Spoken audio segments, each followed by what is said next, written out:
Hi, this is David with David's Tutorials. In today's video, a nice outdoor walk and talk video, I'd like to talk to you about freeze dryers. I'm going to tell you my experience with freeze dryers, and I would also like to explain to you how these things work. Now, it was a mystery to me until I looked it up and studied it, and so I'm going to share that with you just in case you were wondering as well. It's early in the morning in a summer day. Yesterday, the temperature here hit 103 degrees. Golly, that was hot. And today it's going to hit 3 digits again. So I'm out right about sunrise when it's a little bit cooler. And I hope you enjoy coming outside with me on this nice little walk and talk video. Stay tuned at the end of this video and I'll tell you a little bit about how it was made. Talking about freeze dryers, here's my experience with them. It started in 1971 when I was on an airplane as a passenger flying across the Pacific Ocean.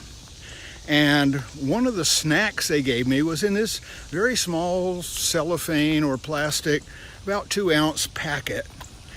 And it was not a sweet snack, it was more of a savory snack. It was crunchy, it was salty, it was slightly spicy. It was actually quite good and I enjoyed it. And I started thinking, man, I've never had anything like this before. I wonder what's in it. And I started looking on the packet and I looked at the ingredients and it was all in Japanese. And of course, I couldn't read Japanese. So I just looked at it and there were some crunchy things that were obviously made out of fried dough of some sort, but there were also a lot of vegetables in there. There were carrots, and there were green peas, and there were even, I think, some green beans and a few other things, and they weren't fresh. They weren't dried, you know, like dried fruits. They get hard and chewy, and they stick to your teeth sometimes. But these weren't that. These were very lightweight, they were very crunchy, but they looked exactly like the vegetable itself when it was fresh. And it had all of the flavor of that fresh vegetable. The dried, lightweight, crunchy carrots tasted like carrot. And the green peas were crunchy and they tasted like green peas. Now, who ever heard of crunchy green peas? I mean, usually they're mushy, right? Peas porridge hot, peas porridge cold. Porridge is mushy. So I was wondering, well, how did they do this? And that idea banged around in my mind for more than 45 years as I remembered that really good snack. And I tried a few things. I tried air drying, I tried hot air drying, I tried oven drying, and it all turned out to make dried vegetables, which were like the dried fruit, which didn't have the water out of them. They stayed kind of chewy, and it just wasn't what I was looking for. And then, more than 45 years later, I came across, guess what? A YouTube video about a guy who had found a can of freeze-dried pork chops. He went to an Army, Navy, military surplus store, and he found this olive drab number 10 can. Number 10 can is about a gallon in volume or so of freeze-dried pork chops. And the date on that can, when it was canned, was 1987. And he said, that was more than 30 years ago as I make this video. And so here we have a can of pork chops, freeze-dried. It had been sitting on the shelf, unrefrigerated, for more than 30 years. What this guy in the video did was he bought that can, he went to the grocery store, and he bought some fresh pork chops. He opened the can, took out 2 pork chops, put them in water to reconstitute them. Now, freeze-drying is, like the name implies, drying. Means it takes out the water. So he wanted to reconstitute them, meaning to put the water back into them. And he did this, soaking them in the water for more than a full day, I believe, maybe a day and a half. It's been a minute or two since I watched that video in early 2019. And then he took the 2 reconstituted freeze-dried pork chops and cooked them in one pan. And he took 2 of his fresh pork chops from the grocery store and he cooked them in another pan. And he finished cooking them and served them up, and he took a bite of each, and he says, I really can't tell the difference between the fresh pork chop and the freeze-dried pork chop.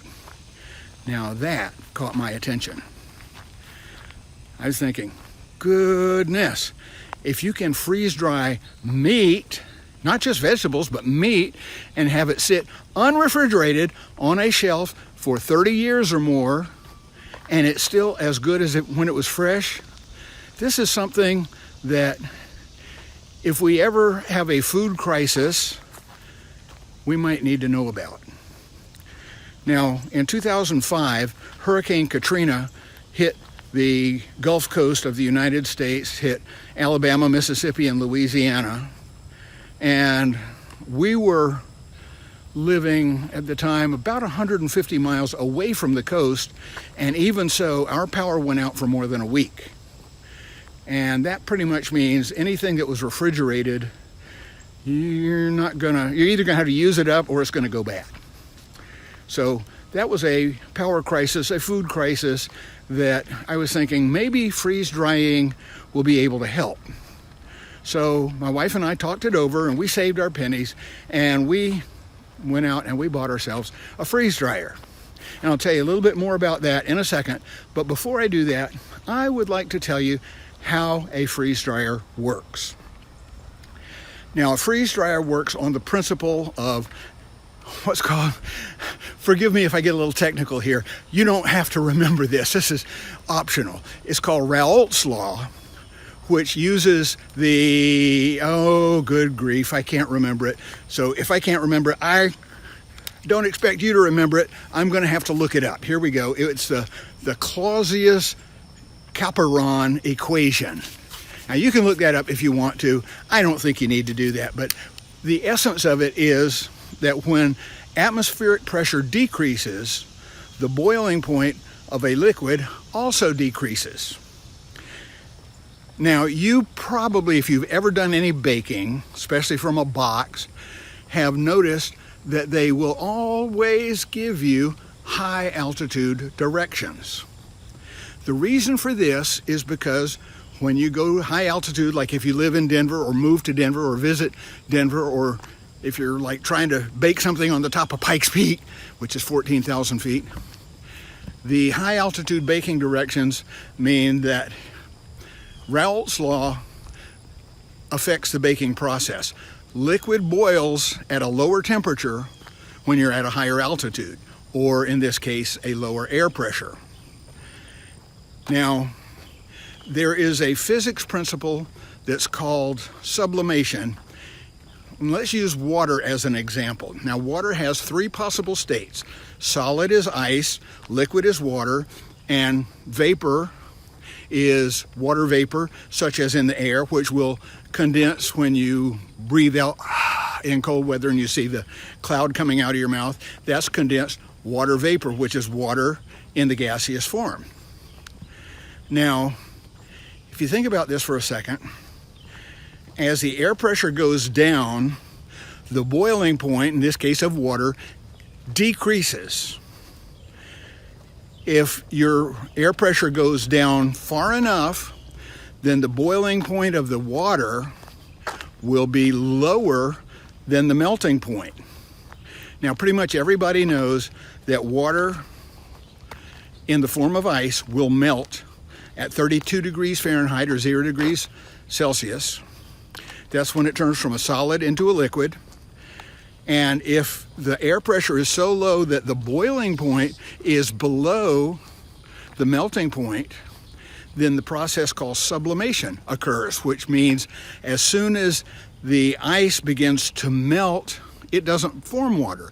It immediately goes into a gas.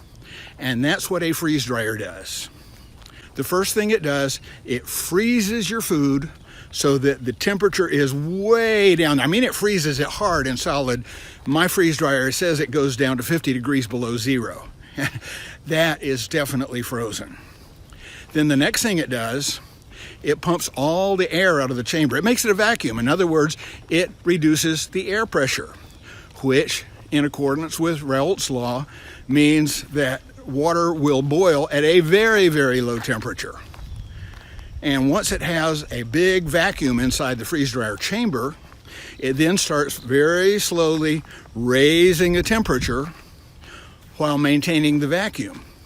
As the temperature comes up, then eventually it will reach the boiling point of the water, and that water will sublimate. It will turn from frozen water, ice, directly into vapor. Meantime, the vacuum chamber continues to pump it out and reinforce the vacuum. And when this water turns into a vapor, that vapor is pumped out of the chamber. Basically, it removes all of the water from the food.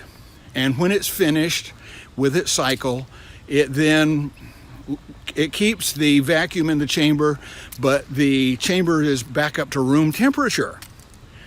And at this point, you can release the vacuum in the chamber and take your food out of the freeze dryer, and what you have is food that is every bit as tasty and good as fresh, but it has no water in it, which means it has reduced its weight by 50%, 70%, sometimes even 90% lightweight. And when you remove the water from the food, you are also removing the one essential element for any contaminant in this food. School bus just went by. And that is what keeps the food from spoiling when it sits on the shelf for 30 years. There's no water in it. Now, of course, one of the ways to ensure that the food stays dry is that it must be sealed. In the case of this video guy's pork chops, it was sealed in a number 10 can. With my freeze dryer, we put it in bell jars or Mylar bags, which we buy from the company where we bought the freeze dryer. And that keeps it fresh indefinitely. I would not be surprised if some of the stuff we have already freeze dried is still good after sitting on the shelf for 30 years. We don't expect it to sit on the shelf for 30 years, but by the same token, I wouldn't be surprised if it lasted that long. So that is how a freeze dryer works. When I very first got the freeze dryer, I put it in my utility room because it had a very loud vacuum pump motor, and we didn't want it in the house where it would impinge audibly on everything else we were doing. So we put it out in the utility room, which is on the far side of our carport. And I put it on a table I had, and unfortunately that table had a particle board top.